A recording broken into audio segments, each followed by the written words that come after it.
Right. So I've been covering immigration for 20 years, and even in the last couple of years, have been basically at every portion of that pipeline. And it is a pipeline. It's almost an unbroken conga line of people coming north, uh, and these are not the same kinds of people that you saw a decade ago, who were mostly coming for work, mostly from Latin America, especially from northern Latin America and Mexico and Central America. We're seeing increasing numbers of what they used to call exotics because they were so strange, but they're not so strange anymore. And so I've traveled the length and breadth of that pipeline trying to get a more granular look at not just who's coming, but why they're coming. What are their motivations? And who is the smuggler?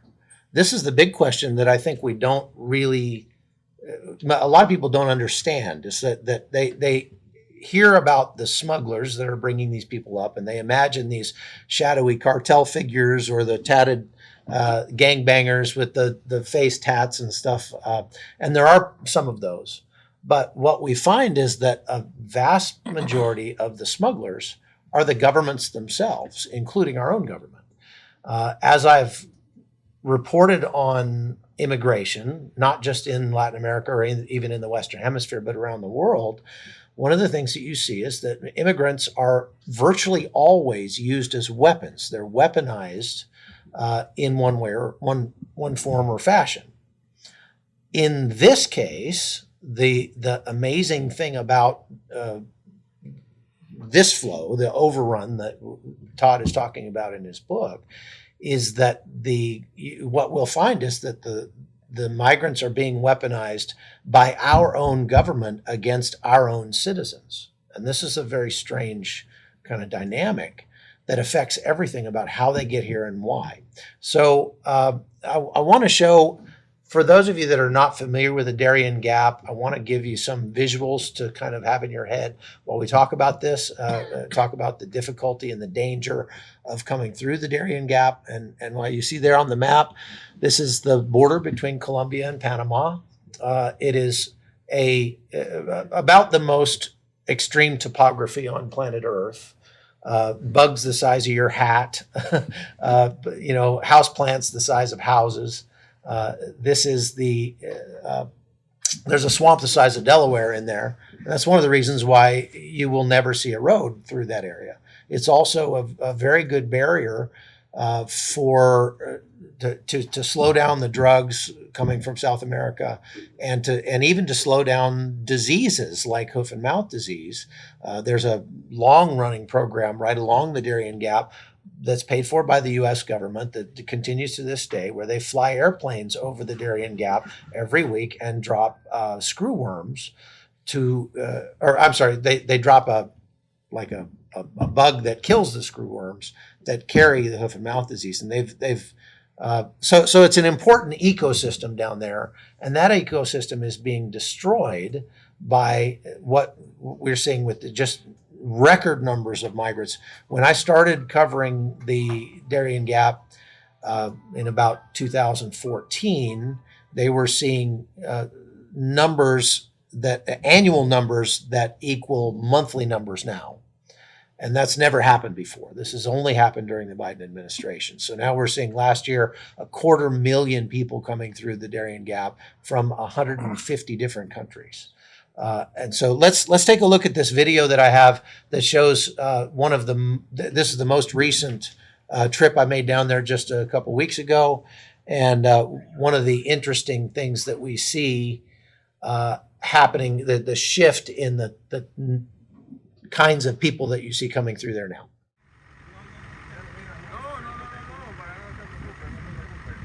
Not long after sunup on the steamy Panamanian side of the Darien Gap, dugout canoes make their way downriver to a tiny Indian village. The dugouts aren't carrying locals, however.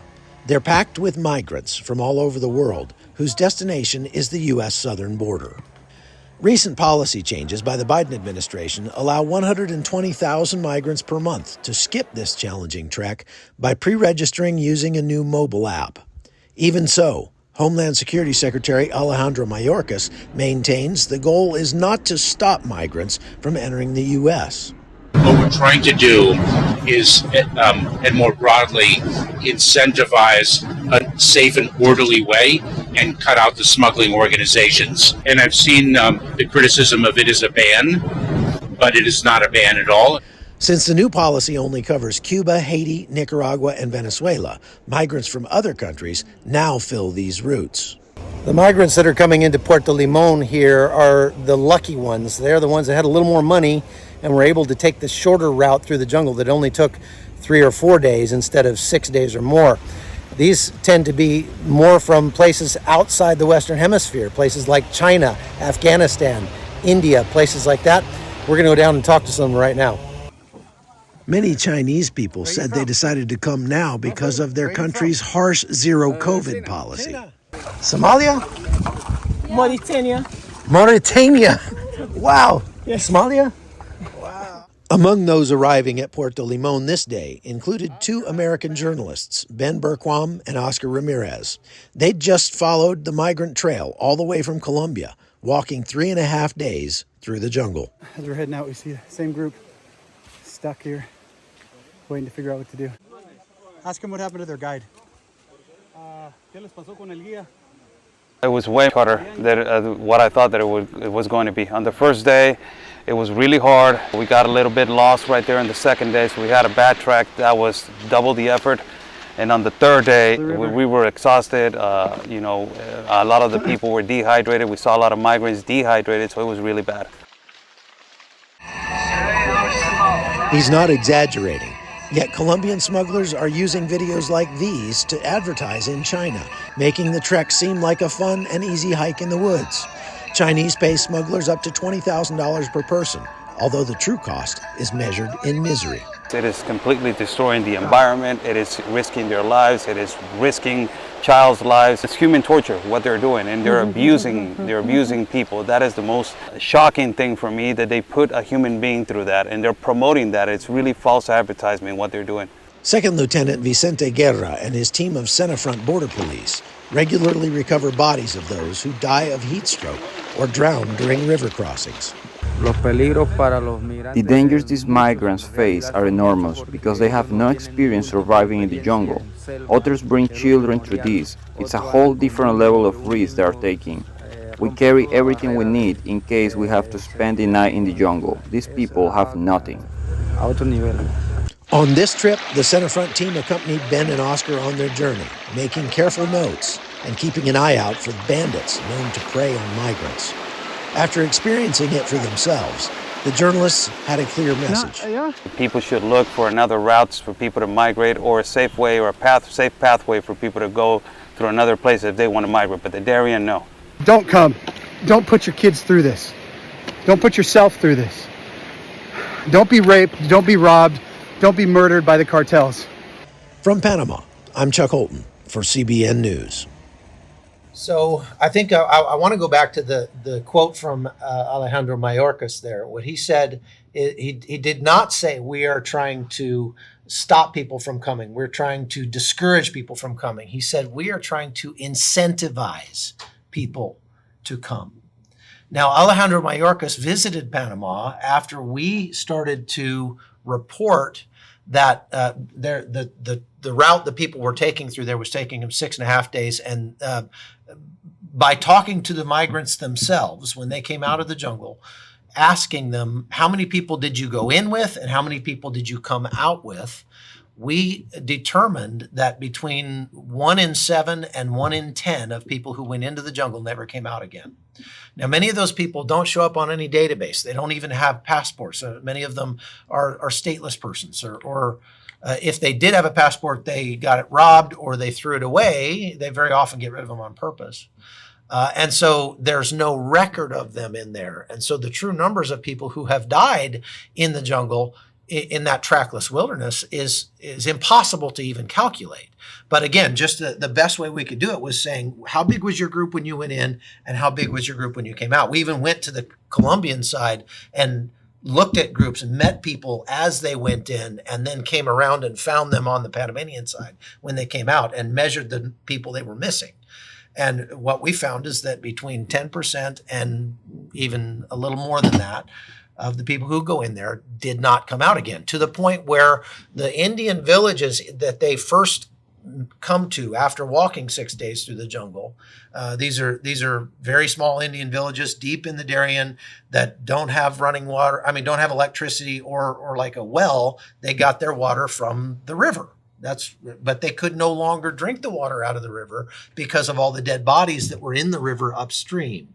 And so they were having to bring bottled water into a place that gets 12 to 15 feet of rain a year in order to drink, so that their people could survive, because they couldn't drink the water out of the river like they've done for 500 years or more. So the changes that we're seeing is that, and you might ask, like, well, why would people from Afghanistan and Syria and China come through the Darien Gap? Why don't they just fly to Mexico? Well, they come to the Western Hemisphere, to the only place where they can get in, and that's typically Ecuador, because Ecuador will let anybody in without a visa. Sometimes some countries, they can go to Brazil and start there, but then they have to take buses up to the Darien, walk through the Darien. Once they get through the Darien Gap, though, the governments become the smugglers, because the government of Panama doesn't want 250,000 people in their country that they have to care for. And so they put them on a bus and drive them to the Costa Rican border. And at the Costa Rican border, they walk across, they get picked up by the authorities there, and they get put on a bus and taken to the Nicaraguan border, so on and so forth, all the way. It's a hot potato, like you said, all the way to the U.S. southern border. And they know this. They know this. So when it came out that you could get into the United States easier if you were a pregnant woman or if you had a child with you, we saw an explosion in the number of pregnant women and children walking through that jungle. And I'm talking about, like, I just met a woman the other day that walked through there with a 1-month-old baby, if you can imagine that. And so many of those babies would get washed away when they were trying to cross a river, because there's no bridge. They had to swim across these big rivers, and they just get washed downstream. They'd lose them. They had, in 1 year, I think the year before last, they had 39 children so young that they couldn't tell you where they were from, or even maybe tell you their name, come out of the jungle without their parents, because the parents died of exposure or drowning or whatever in the jungle. And the children would come wandering out of the jungle with no parents. And Panama doesn't know what to do with them. They don't know where they're from. There's no way to even determine what country they're from. And so they don't have a system for that in Panama. So they would put them in a hospital or put them in a hotel or something, and try to figure out what, they put an ad in the paper looking for family members or anybody that knew who they were. And when nobody came forward, then they would just give them a Panamanian name and put them in school. And so there's a lot of Juans and Marias that are actually from, like, Congo or someplace now, that are now growing up in Panama as orphans. And Panama typically doesn't have an orphanage system. So there was no system to deal with that. So they had to create a whole new section of Centerfront to deal with that. What we're seeing now is a tremendous number of Chinese people coming through. And that doesn't diminish the number of Cubans and Venezuelans and Haitians that are coming through. Up until just recently, that was the biggest numbers of people coming.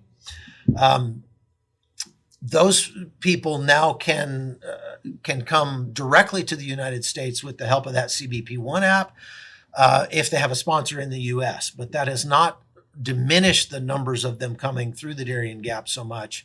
And when you talk to them and you say, the U.S. government says you have to go through the CBP1 app, and they say, yeah, we tried, and the website was down, or they say it's full, they've already reached their quota. Remember, that's 120,000 people a month that the Biden administration is escorting into the United States. And they're already claiming, as we said they would, that we have reduced the numbers of illegal crossers by 120,000 a month. No, they haven't. They've just pre-legalized them. It's like TSA pre-check for those people coming through, and it just allows them in. And then they, as the government very often does, they just change the metrics. They change how they measure. They don't change the numbers. They just change how they measure the numbers. And so The people that we're seeing coming through the gap now are saying, well, I'm from Haiti, but they don't know that, and I don't have a passport, so I'm just going to tell them I'm from the Dominican Republic, and therefore I'm not subject to that 30,000 a month quota coming through the CBP1 app.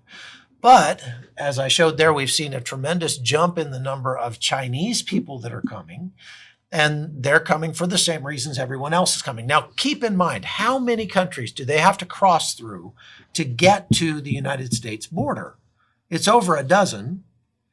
And any of those countries, they could build a life. In fact, the majority of Haitians and Cubans that you see coming through the Darien Gap now on their way to the United States are not coming from Haiti or Cuba. They have for years been in places like Peru and Chile, making a living, making a life. They're well dressed, they're well fed, they have iPhones, they've been making money. But they're coming to the United States now after being 3, 4, 5, 6, 7, 8 years in making a life in another country, specifically because the gate is open.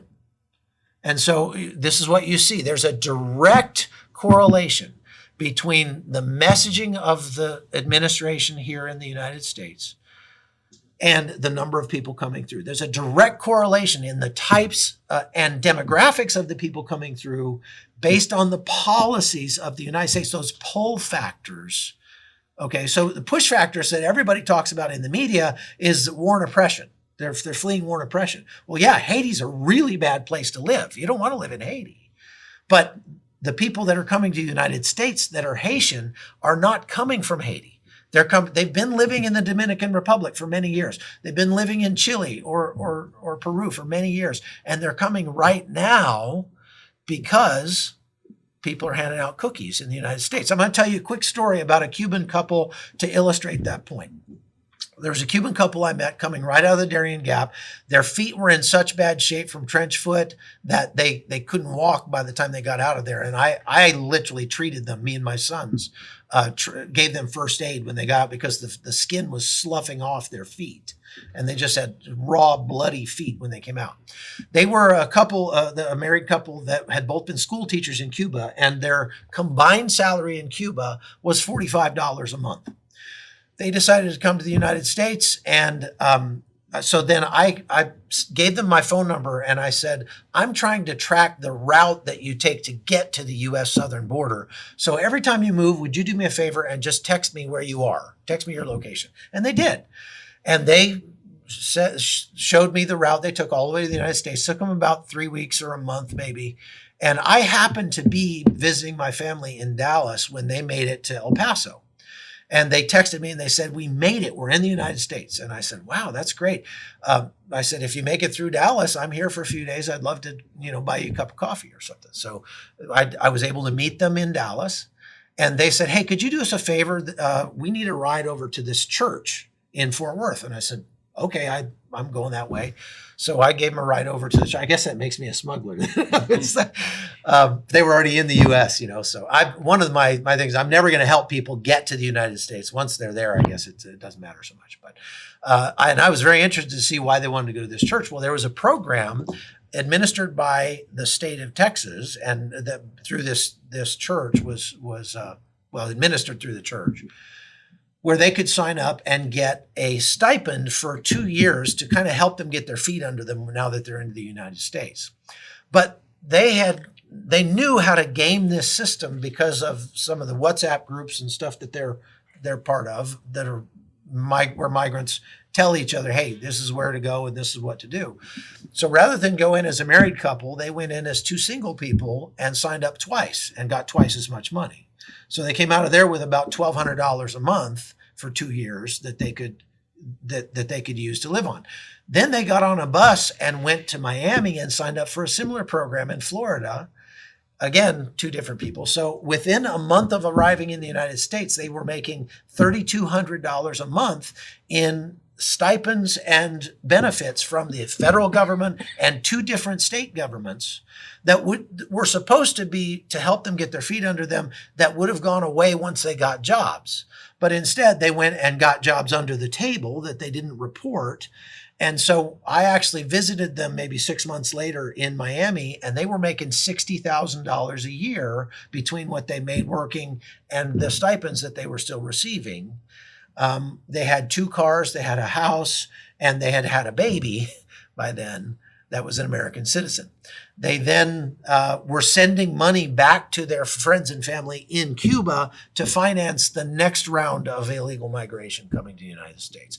And in this way, the U.S. taxpayer is in large part functioning as the smuggler because we're paying people to come north. And we're paying for that next wave of migration. And I want to end by telling you one more way that taxpayer treasure is being used to assist the migrants in their journey north.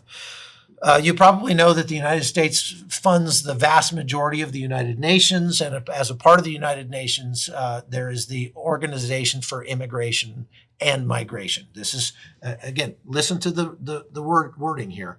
It's the Organization for Immigration and Migration. That's to assist with immigration and migration. We're funding that.